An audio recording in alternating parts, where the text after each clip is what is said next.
Welcome to the debate. We are diving deep into a topic that's, well, pretty central to how we think about rapid behavior modification, the NLP Swish Pattern. Now, this technique gets referenced constantly in the change work field, but its underlying mechanism is really a battleground among practitioners. You hear a lot that the technique is being too simplified, while, others argue its true power lies in its elegant simplicity. Indeed. And the disagreements about the swish, they often just devolve into this confusing NLP war, don't they? Where critics dismiss it as, oh, just some visual trick, yet proponents insist its precision makes it indispensable. To sort of move past that, I think we need to define the central question really clearly. Is the swish pattern a universal, kind of formulaic magic bullet defined only by its standard visual steps? The quick size and brightness exchange? Or is its true efficacy, its real power, entirely dependent on precise, individualized submodality elicitation and, crucially, the comprehensive generation of an identity-level resource state? Okay, that's well put. And I will argue that the swish pattern is fundamentally a powerful and economical standardized mechanism of change. It's designed, I believe, to work efficiently for the vast majority of people precisely because it leverages universal neurological coding. And I'm going to counter that. I'll argue its effectiveness is conditional. It absolutely requires meticulous, individualized design that goes well beyond that standard visual formula if you really want to achieve lasting, generative change that actually integrates into the client's identity. Right. Well, the swish pattern, when you look at it as a system, it really is a masterpiece of psychological economy. It achieves the same objective as, say, a lengthy anchor chain linking a problem trigger to a desired state, but it does it with incredible efficiency and precision. Its reliability, I'd argue, comes from the simultaneous utilization of three critical internal distinctions. These are distinctions that are pretty universal in how the brain codes subjective experience. Okay, what distinctions are you specifically referring to there? We're talking about three factors that are constantly shifting, sort of analogically: size, brightness, and location. And these are combined digitally, with the distinction between associated versus dissociated viewing. Now, this specific configuration, it isn't arbitrary. It creates a kind of neurological force field. By rapidly collapsing the old pattern and replacing it with the desired image, the new self, we basically force the brain to reprogram. We're using the brain's own speed advantage, particularly in the visual system. It functions, you could say metaphorically, as a direct dopamine driver, almost instantaneously wiring a new neural pathway. So when a client sees the old problem trigger, maybe the sight of their phone notification, or perhaps, a packet of cigarettes, the swish ensures the brain immediately leaps to the new desired self-image, and repetition just strengthens that connection, makes that response automatic. That sounds elegant, I grant you. But my concern is that it confuses the template, the basic recipe, with true systemic change. If you focus only on the visual formula, you really risk failing to elicit the client's unique structure of experience. The standard visual model for me is merely the starting line. True efficacy requires a much more rigorous foundation. Can you elaborate a bit? What do you mean by a rigorous foundation? To use brightness. We need to ensure that increasing brightness reliably intensifies positive feelings for the dissociated resource image, and conversely, reduces the intensity of the associated problem image. If a swish fails, and they do sometimes, we shouldn't just blame the client or the technique itself. We have to assume, okay, there had to be a piece missing. This might be an unaddressed element, maybe like a memory overlay, where the problem image is visually tangled up with a past traumatic memory, or, critically, a failure to use the client's own critical submodalities. The setup? Precisely. Success relies fundamentally on the strength of the outcome image. It has to be impelling, truly desirable. And that image, to be strong, has to incorporate the client's sense of identity, their core beliefs, their values. And finally, you absolutely must perform an ecology check, ensuring the change is genuinely good for all aspects of your life. Because a superficial swish might solve one problem, sure, but it could easily create three others down the line if it's not ecologically sound. Okay, I recognize the necessity of confirming the client's subjective experience, of course. That's crucial groundwork. but let me defend the robustness of the standard mechanism a bit more. While individual variation is obviously real, the standard swish focuses on size, brightness, and location because these are the core visual parameters. They build a fundamentally stable configuration for the vast majority of human experience. They are, in essence, sort of universal constants in visual coding. The power isn't just in what you change, but the speed and the simultaneity of that change. By moving these three analog parameters rapidly, together, we create a kind of cognitive strain that forces the brain to accept the new configuration before the old pattern can even really begin to stabilize or reassert itself. It's almost like an active mental surgery performed with maximal speed and ideally minimal intrusion. I agree that the speed of visual processing is fast, definitely a key element. But over-reliance on the visual standard risks ignoring individuals whose primary system of experience is, well, elsewhere.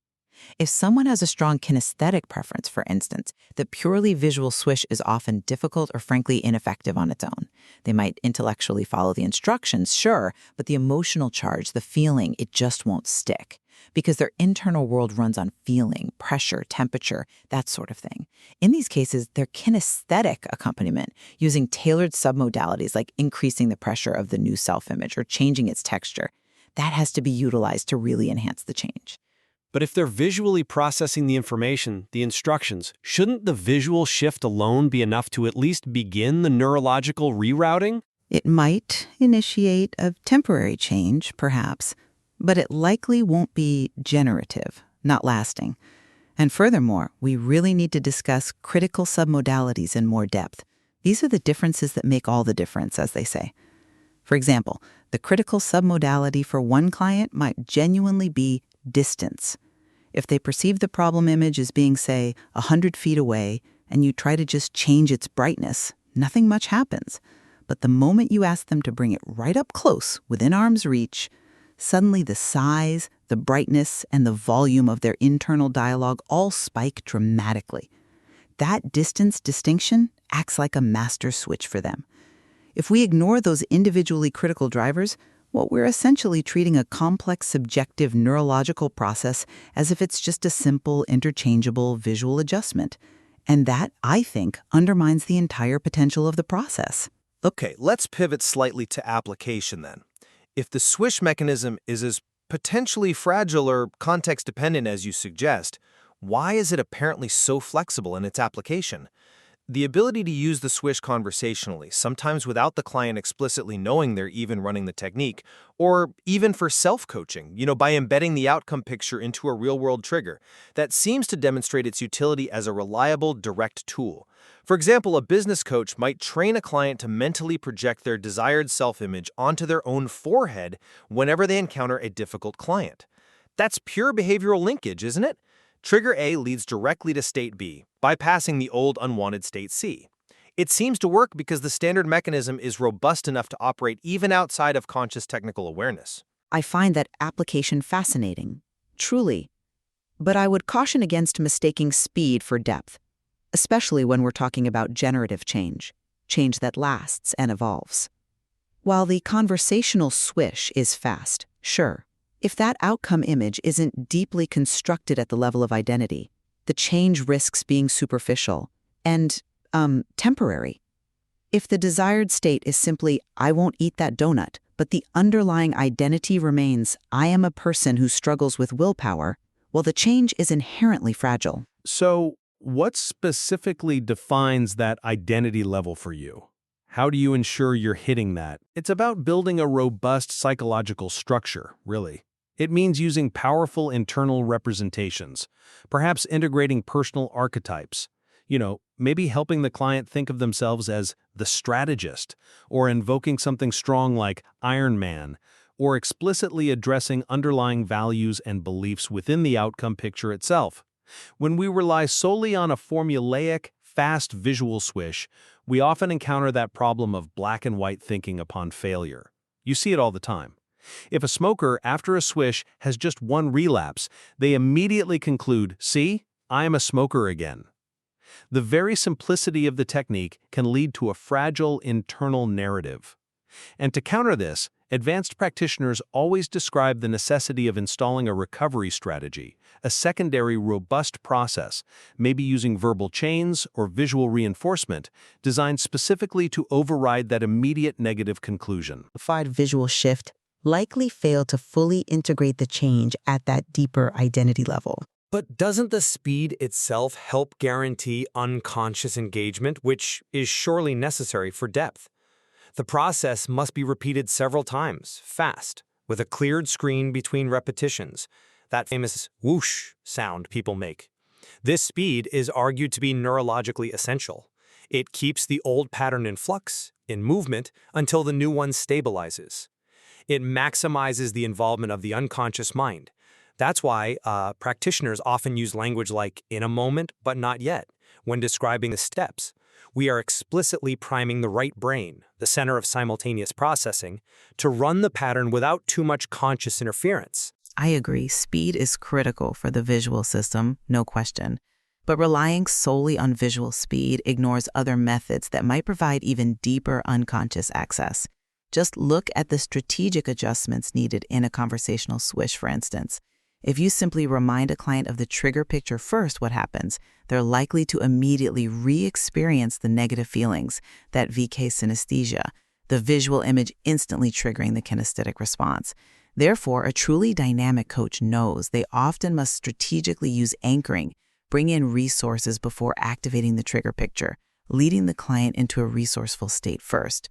Now, that sequencing is a clear departure from the standard visual formula, isn't it? It highlights the need for strategic intervention, for dynamic coaching, over just rigid adherence to the visual steps. So you're essentially arguing that the standard visual technique is just one tool in the kit, and maybe often a relatively weak one for significant change? Not necessarily weak, but perhaps incomplete for truly generative change. Consider the ultimate extensions, the various swish variations, the utilization of deep trance states or phenomena like catalepsy, where you achieve that profound muscular rigidity often associated with deep hypnosis. It shows that sometimes relying entirely on non-cognitive deep unconscious processing can be far more effective for profound change than the more cognitive visual swish structure. The swish, in its basic form, let's face it, is largely a conscious cognitive pattern.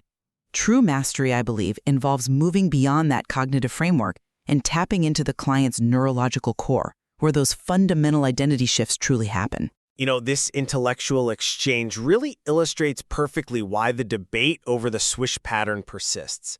On one side, we have, let's call it the engineer's approach. The standard swish is a precise, efficient mechanism. It reliably codes a new behavioral response structure via simultaneous visual shifts, making it a foundational tool for rapid, direct, and somewhat predictable behavioral modification. The elegance is in its economy, its simplicity. And on the other side, we see that really understanding the swish requires recognizing it's not just one fixed technique, but actually a sophisticated family of patterns. True mastery lies in recognizing the necessity of deep elicitation, of ensuring the ecology of the change, and, crucially, tailoring the submodalities, whether those happen to be visual, kinesthetic, auditory, or even olfactory, to the individual. That's what transforms the standard visual model from what can sometimes feel like a fragile trick into a genuinely powerful, generative strategy that creates lasting belief and identity shifts. Ultimately, this discussion really moves us beyond the simplified formulas that are often taught in introductory courses, doesn't it? Appreciating the nuance of submodality, elicitation, the importance of ecology, it seems essential for developing true flexibility and achieving profound outcomes in any kind of change work. It almost confirms that the whole NLP war about simplicity versus complexity, maybe it's actually helping us to find the true limits and the real power of the technique. Exactly. The goal isn't conflict, it's clarity. We need to be clear on what the swish is: a dynamic process built on mapping subjective internal experience, and perhaps more importantly, what it is not, which is a universal, one-size-fits-all visual script. Well said. Thank you for joining us on the debate. We hope this deep dive into the structure of subjective experience has illuminated both the elegance of the standard swish and the rigorous requirements of its tailored application. If you appreciated this, sophisticated discussion on the material, please do subscribe, like, and share to support more informed perspectives in the field.